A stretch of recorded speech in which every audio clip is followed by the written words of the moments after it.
You walk into a med spa, expecting to buy a treatment.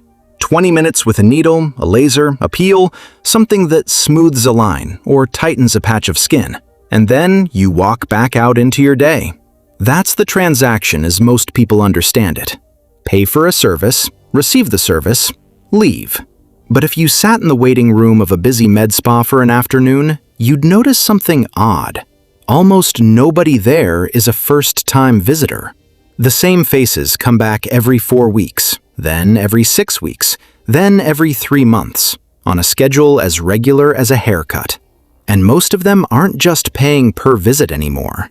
They're on a plan, a membership, a recurring charge that hits their card automatically, whether or not they walk through the door that month.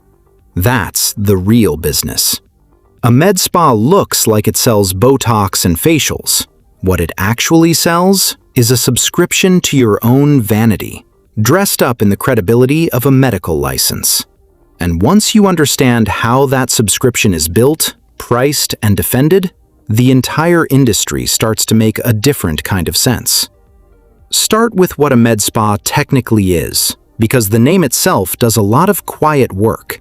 It sits in a strange legal middle ground between a spa and a doctor's office. In most states, procedures like Botox injections, laser hair removal, and chemical peels require a medical director, usually a physician or nurse practitioner, who technically supervises the practice, even if that person is rarely the one holding the needle. The actual injections are frequently performed by a registered nurse or a physician assistant working under that supervising doctor's license. This arrangement, often called a collaborative practice agreement, is what allows a med spa to offer medical-grade procedures without needing a physician physically present at every appointment. This matters enormously for the economics, because it means a single supervising doctor's license can effectively support several locations at once, each staffed primarily by nurse injectors rather than doctors. The doctor's actual time investment can be minimal, sometimes just a few hours a week reviewing charts or being available by phone, while collecting a licensing fee or a percentage of revenue for lending their credentials to the business. In many markets, this has created an entirely separate side industry. Doctors who never see a single patient but who make a comfortable income simply by being the named medical director on paper for multiple med spas at once. That single detail reframes the whole industry. The medical license isn't primarily a guarantee of hands-on doctor care. It's a regulatory key that unlocks the ability to legally perform procedures a regular spa cannot, and to charge medical-adjacent prices for them. Now look at what those procedures actually cost to deliver, because this is where the real profit engine sits. Take Botox, the industry's flagship product. A vial of botulinum toxin from the manufacturer costs a med spa somewhere in the range of $4 to $6 per unit at wholesale, depending on volume purchasing agreements. Patients are typically charged somewhere between $10 and $20 per unit, sometimes more in expensive markets. A standard treatment might use 20 to 50 units. Do the simple math, and you're looking at gross margins on the product itself that can exceed 60 or 70%, before you've even accounted for the fact that the actual injection takes the practitioner somewhere around 10 to 15 minutes. Compare that margin structure to almost any retail business. A restaurant fighting for a 10% net margin would consider a med spa's gross margin on injectables almost fictional.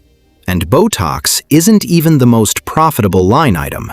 Dermal fillers, laser treatments, and body contouring procedures often carry even higher markups, because the marginal cost is mostly the practitioner's time and a machine that's already been paid off. This is where the first hidden cost enters the picture, and it's a big one: the equipment.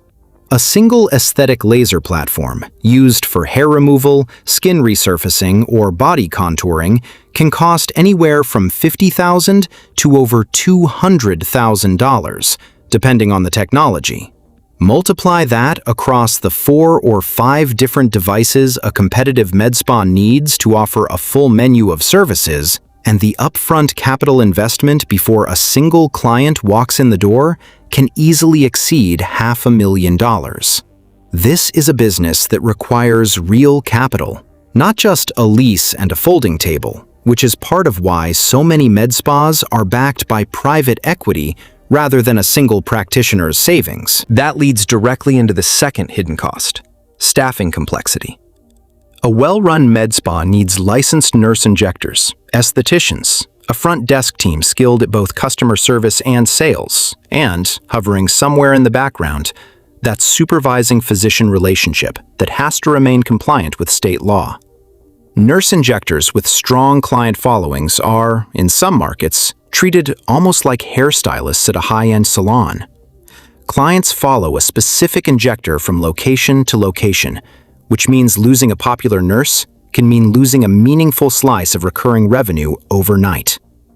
This creates a strange dynamic where the business's most valuable asset, the trusted relationship between injector and client, isn't actually owned by the business at all.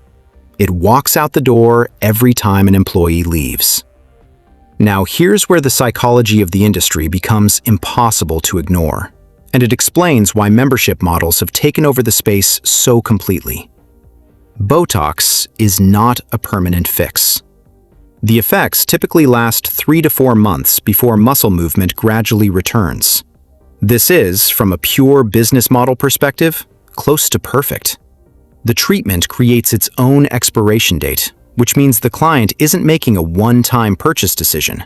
They're entering a maintenance relationship, whether they consciously frame it that way or not. This is loss aversion at its most elegant. Once someone has smoothed a line they've been self-conscious about for years, the psychological cost of watching it slowly reappear over the following months is far more motivating than the original decision to try the treatment in the first place. Med spas understand this completely, which is why so many now sell monthly membership plans, sometimes $40 to $200 a month, that bundle in a discounted facial, a small allotment of Botox units, or a percentage off additional services. The membership converts an occasional, considered purchase into an automatic, recurring one. The exact same psychological shift that turned gyms from pay-per-visit facilities into subscription businesses decades ago.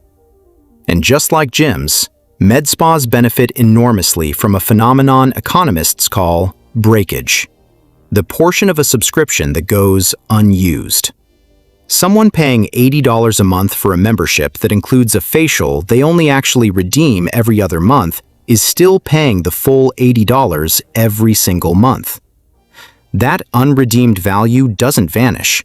It becomes pure margin for the business. A membership model doesn't just create predictable revenue.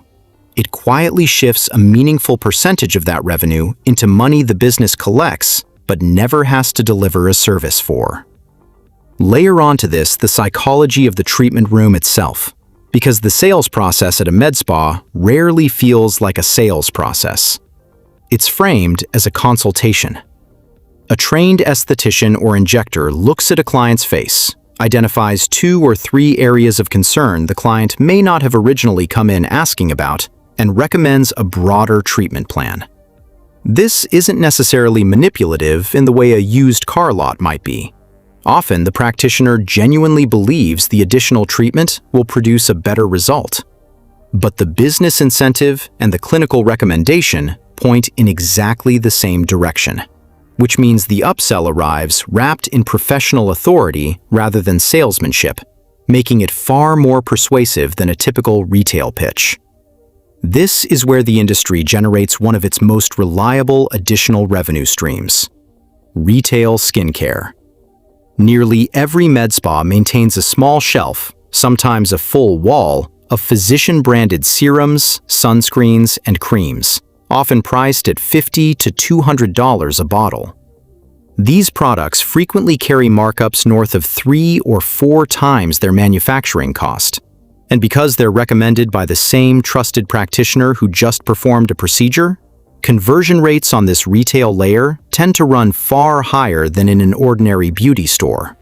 The treatment builds the trust. The trust sells the bottle on the way out. Now widen the lens to who actually owns these businesses today, because the ownership landscape has shifted dramatically over the past decade. What used to be a collection of small, independently owned practices, often started by a single nurse practitioner with an entrepreneurial streak, has increasingly consolidated under private equity ownership. Investment firms have been acquiring regional med spa chains, standardizing their pricing, membership structures, and marketing playbooks, then rolling multiple locations under one operating umbrella to create economies of scale in purchasing, staffing, and brand marketing. This consolidation follows the same logic that has reshaped veterinary clinics, dental practices, and urgent care chains over the same period. A fragmented industry full of small, owner-operated businesses with strong recurring revenue and high margins is exactly the kind of asset private equity finds attractive, because a single practice can be bought, systematized, and combined with dozens of others to create a platform far more valuable than the sum of its individual parts. The doctor-owned med spa on the corner is increasingly the exception rather than the rule. But scaling a med spa chain comes with its own set of risks that don't exist in most other roll-up industries, and this is worth understanding on its own. Regulation varies significantly from state to state. Some states require a physician to be physically on site during certain procedures. Others allow nurse practitioners far more independent authority. A chain operating across state lines has to navigate a genuinely fragmented regulatory map, and a change in state medical board rules can suddenly make an entire operating model illegal in one location while remaining perfectly fine one state over. There's also reputational fragility built into the product itself. Unlike a bad haircut, which grows out in weeks, a poorly executed filler injection or a laser burn can be visible, painful, and occasionally require corrective medical treatment. A single serious adverse event, especially one that goes viral, can damage not just one location's reputation, but an entire multi-location brand's credibility overnight, in an industry that runs almost entirely on trust in the practitioner's steady hand. Consider a real example of how this consolidation has played out.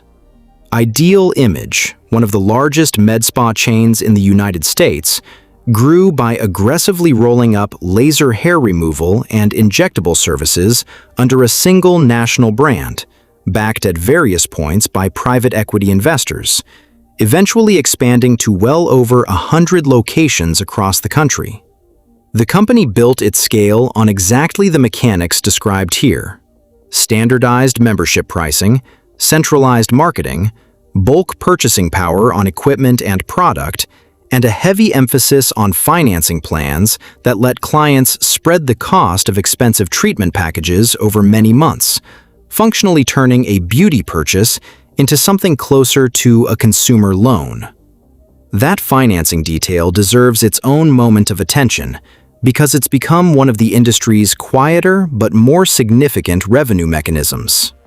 Many med spas partner with third-party medical financing companies to offer clients installment plans on larger treatment packages, a full year of laser sessions, or a bundled package of filler and Botox.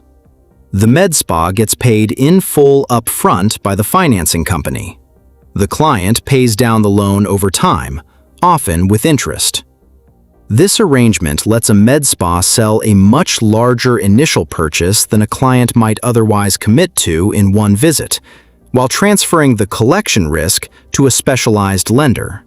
And it means the business has effectively borrowed a tool from the auto dealership and furniture store playbook. Make the price feel smaller by stretching it across time. So when you put all of these pieces together, the picture that emerges looks very different from the simple transaction most people imagine when they book an appointment. A med spa is not really a service business that happens to require a medical license. It's a recurring revenue subscription business, built on a product with a built-in expiration date, wrapped in enough medical credibility to justify premium pricing, and increasingly assembled at scale by investors who recognized the same recurring revenue logic that transformed gyms and dental practices before it. The Botox is real. The results are real. But the actual business being run underneath the treatment room lighting is closer to a wellness subscription service that happens to use needles. One where the client isn't just buying a smoother forehead. They're buying a maintenance plan for an outcome that was engineered from the very first appointment to eventually need renewing. The needle was never really the product. The renewal date was.